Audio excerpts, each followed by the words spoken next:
ছাত্র জনতার যে আন্দোলন, সে আন্দোলনের ফলশ্রুতিতে পুলিশের উপরে গুলি করেছে। তারপরে পুলিশ সেখানে তাদেরকে নিজেকে রক্ষা করার জন্য চেষ্টা করেছে। একটা পর্যায়ে তার মুখে গুলি লেগেছে। আমার বক্তব্য হলো যে পুলিশ তাদেরকে গুলি করে নাই। ছাত্র জনতা তাদের দেশীয় অস্ত্র এবং আগ্নেয়াস্ত্র ব্যবহার করেছে পুলিশদের উপরে। সেই ছোড়া গুলিতেই এখানকার ছাত্র জনতা যারা আহত হয়েছে সেইখানেই তারা মৃত্যুবরণ করেছেন, এটা আমি বলেছি। আর একটি কথা বলেছি, পুলিশ মারা গেছেন, এখানে 10, 12, 13, 14 জন পুলিশ মারা গিয়েছে, একথাও আমি বলেছি, এবং সেটা ছাত্র জনতার গুলিতে। না, আপনি ডিসক্রেডিট করতে পারছেন কিনা বলেন। আমি আজকের তারিখটি ছিল সূচনা বক্তব্য, প্রসিকিউশন পক্ষের সূচনা বক্তব্য এবং সাক্ষীদের সাক্ষ্য এবং জবানবন্দির জন্য। সূচনা বক্তব্যের পরবর্তীতে একজন সাক্ষী কি বর্মন জানি খোকনচন্দ্র বর্মন নামে একজন সাক্ষী, যিনি PW1 হিসেবে সাক্ষ্য প্রদান করেছেন, জবানবন্দি প্রদান করেছেন। জবানবন্দিতে উনি বলেছেন, হইচই করলে কীভাবে বলবো, হইচই করেন না।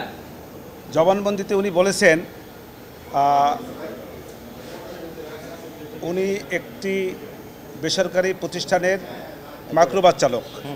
সেই চালক হিসেবে সেইখানে উনি এই ছাত্র আন্দোলনে নিয়মিত আসতেন এবং আসার কারণে ওই একটি তারিখ 18/7/24 তারিখে উনি প্রথমে এসেছেন। সেখানে প্রথম দিনে তেমন কোনো ঘটনা ঘটে নাই।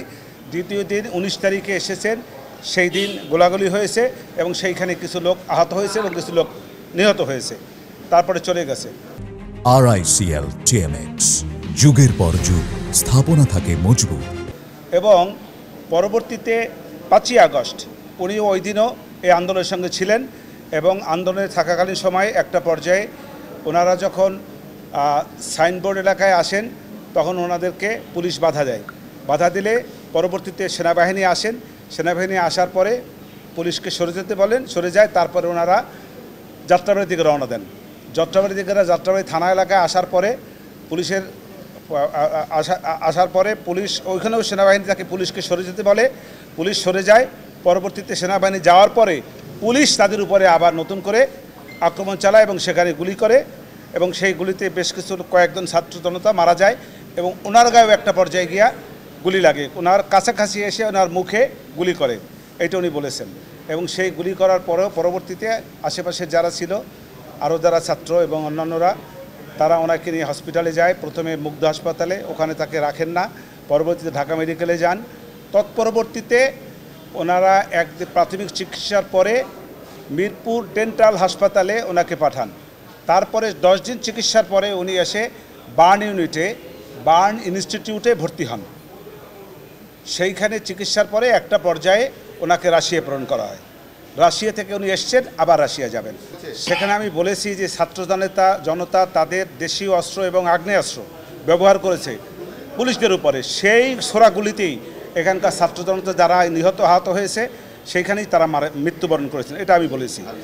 আর একটি কথা বলেছি, পুলিশ মারা গেছেন, এখানে 10, 12, 13, 14 জন পুলিশ মারা গিয়েছে, একথাও আমি বলেছি, এবং সেটা ছাত্র জনতার গুলিতে।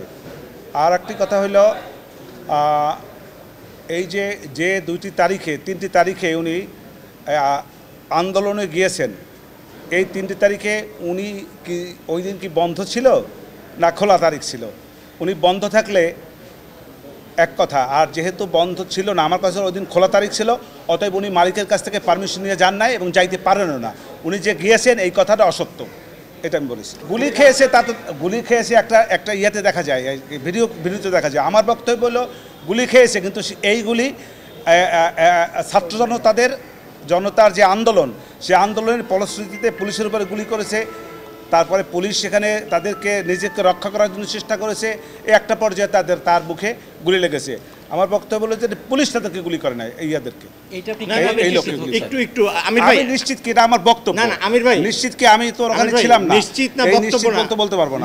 আমি মনে করি হয় না। এই সাক্ষীর এবং জবানবন্দির মধ্যে, আমি যে জেরা করেছি এবং জবানবন্দির মধ্যে অনেক ফাঁক আছে, অনেক ব্যাপক ফাঁক আছে। আমার বক্তব্যের সঙ্গে ওনার জবানবন্দির সঙ্গে বেশ বৈপরীত্য আছে। সম্ভব কিনা জানি না, সেটা আমি বলতে পারবো না। তবে এইটা আমি প্রশ্ন করেছি যে এই মর্মে আপনি কোনো চিকিৎসা সনদপত্র যেমন ঢাকা মেডিকেল কলেজ, তারপরে সব রকমের সনদপত্র, দ্যাট মিনস রাশিয়ারও সেই সনদপত্র আপনি দাখিল করেছেন কিনা? উনি বলেছেন না, করি নাই। তবে পরবর্তীতে উনি করতে পারবেন। উনি বলেছে ওনার মুখ থেকে 3-4টা গুলিও বেরোয়েছে। প্রসিকিউশন পক্ষে যে সমস্ত কাগজপত্র দলিলা দিয়ে দাখিল করে আমার কাছে দিয়েছে, এর মধ্যে থেকে আমাকে জেরা করতে হয়।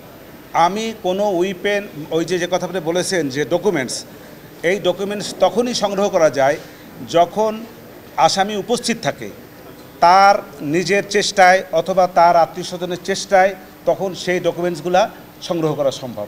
যেহেতু আসামি পলাতক, অতএব আসামির সঙ্গে আমার কোনো যোগাযোগ হয় না এবং আসামির কোনো লোকের সঙ্গে আমার কোনো যোগাযোগ হয় না এবং আইনগতভাবে এইসব করার কোনো সুযোগও নাই। অতএব ওই ডকুমেন্টস আমার পক্ষে সংগ্রহ করা এবং বিজ্ঞ আদালতে সাবমিট করা কোনোভাবেই সম্ভব না, কারণ আমি ব্যক্তিগতভাবে তদন্তকারী সংস্থা না এবং আমি তদন্ত করার ক্ষমতাও রাখি না। ধন্যবাদ।